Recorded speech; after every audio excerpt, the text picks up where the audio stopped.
Hey, good afternoon, everyone. Kevin Price, White Tank Realtor with my home group. Hope you had a great week. The weather is finally starting to turn and we are looking towards cooler temperatures. I'm excited for it.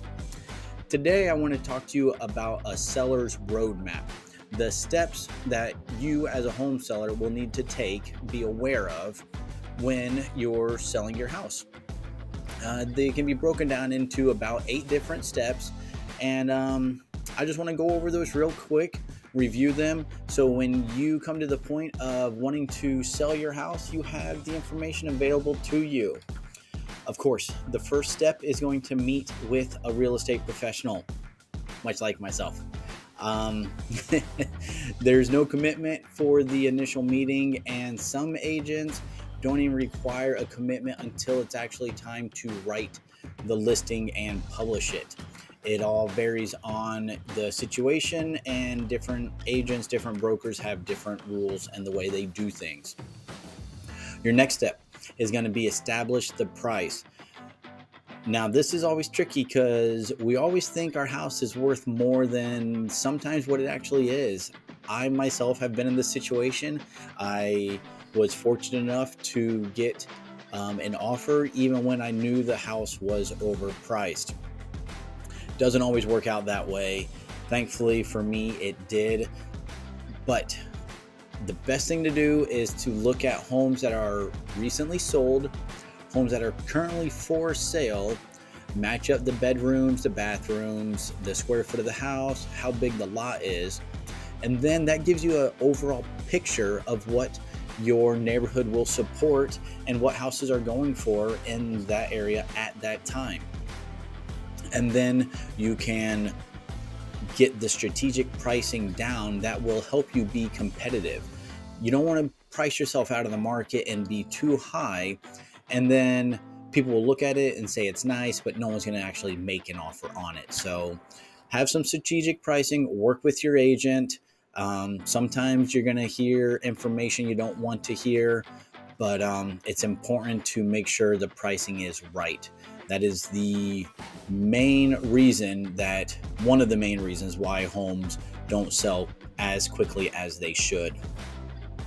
After this is settled on, the next step is going to prepare your home. Take a chance and look at your house as if you were buying it. If you see that the floorboards need to be cleaned up, maybe the house needs to be an exterior rinsing off. I know in Arizona, sometimes we get dust instead of rain, so there could be that brownish tint to the house. Go ahead, hose it off, clean it up, make it look nice, improve the curb appeal as much as possible. Don't get crazy. You don't have to be spending all sorts of money. There will be a time for repairs to be negotiated later. But in the beginning, go ahead and clean it up, give it a good wipe down, hose off the exterior, pull the weeds, improve the curb appeal as much as you can. Once these steps are done, you're going to work with your agent, you're going to fill out some more paperwork, and then we're going to list your house for sale and put it on the MLS. At this point, once it's listed for sale, it is visible to all the other agents and home buyers in the area. So that's when things are really going to start moving. You're going to have requests for showings. The other agents will send a notification to your agent requesting a time to come through and check out your property and to view it. This is when things get exciting. Gives you a couple hours. Usually people request 1 to 2 hours notice. They can clean up real quick, pack up the family, go take a trip to the park, trip to the mall, go have lunch, lock up the dogs. One time I had to sell my house and I put my dogs in the garage. I left a note on the garage door so people weren't surprised when they opened it up and they saw 3 dogs staring back at them. I put plenty of water in them in the garage for them, so they were okay. Then after the showings take place, you're going to have offers and negotiations. Some offers will be at asking price, some will be below, some will be over. Your agent will receive those offers, and then with you, the home seller, we'll go through and discuss and determine which one's going to be the best offer for you and your situation. At that point, you will agree on the offer. your agent will send a notification back to the other agent saying, hey, we like this offer, we accept the terms. And at this point, once everybody signed everything and agreed to it, you are considered under contract. A whole bunch of steps go on after this. We have an inspection, we have appraisals, we'll have a final walkthrough. The buyers are getting their paperwork ready for their loan to finalize and get all of their funding. You, in the meantime, are going to need to be packing up, cleaning up, and getting ready to get out of there.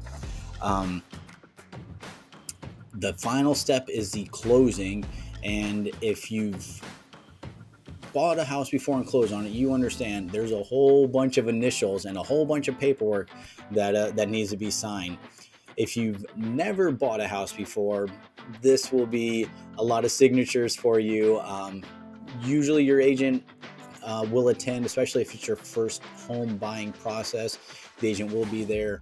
They'll be able to answer any questions you may or may not have, but it's a lot of signatures. I know from the first signature to the last signature, they tend to get a little sloppy. At least my signatures get a little sloppy. It's a lot of initials as well. But that, in a nutshell, is the home selling process. And there's a lot of other fine details that go on that the agent will be able to work with you and explain those throughout the process. But this is just an overview to give you an idea of what the home selling process looks like. Typically, it can range anywhere from 30 to 60 days. If you have a cash offer, it can be as soon as 15 days. So there's a lot of variables, and it can be real quick, or it can be a little bit longer, a little extended process. But I hope you found this video informative. I would encourage you to reach out if you have any questions. Again, my name is Kevin Price. My phone number is 623-521-1581. And I look forward to working with you either now or in the future. And I'm here to answer any and all questions. So I hope you have a great one. Thank you for your time, and I will see you on the next video. Take care, friends.